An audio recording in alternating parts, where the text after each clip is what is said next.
ஜல்லிக்கட்டு காளைகளை வளர்ப்போர் அவற்றை தங்கள் குடும்பத்தில் ஒருவராகவே கருதுகின்றனர். காளைகளை தங்கள் கடவுளாக கூட போற்றுகின்றனர். இதனை பறைசாற்றும் விதமாக மதுரை மாவட்டத்தில் ஜல்லிக்கட்டு காளைக்கு மணிமண்டபம் கட்டி அந்த பகுதி மக்கள் வழிபாடு நடத்தி வருகின்றனர்.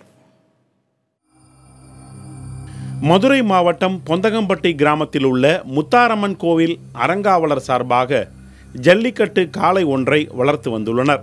சுமார் 20 ஆண்டுகள் வாழ்ந்த அந்த காளை பல்வேறு ஜல்லிக்கட்டுகளில் பங்கு பெற்று பரிசுகளை வென்ற நிலையில் கடந்த 2007ஆம் ஆண்டு நோய்வாய்ப்பட்டு இறந்துவிட்டது.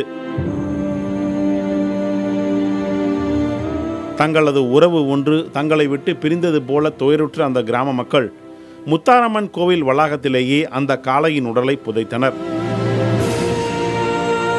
மக்களின் மனதை விட்டு அகலாமல் நீங்கா இடம் பிடித்ததால் அந்த காளைக்கு சுமார் 1 லட்சம் ரூபாய் செலவில் மணிமண்டபம் ஒன்றை பொந்தகம்பட்டி கிராம மக்கள் கட்டியுள்ளனர். இதில் பொங்கல் திருநாள் மற்றும் அதன் நினைவு நாளில் தொடர்ந்து சிறப்பு வழிபாடுகள் நடத்தப்பட்டு வருகின்றன.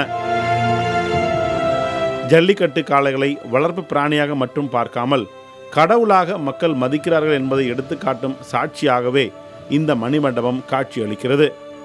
புதிய தலைமுறைக்காக செய்தியாளர் குழு.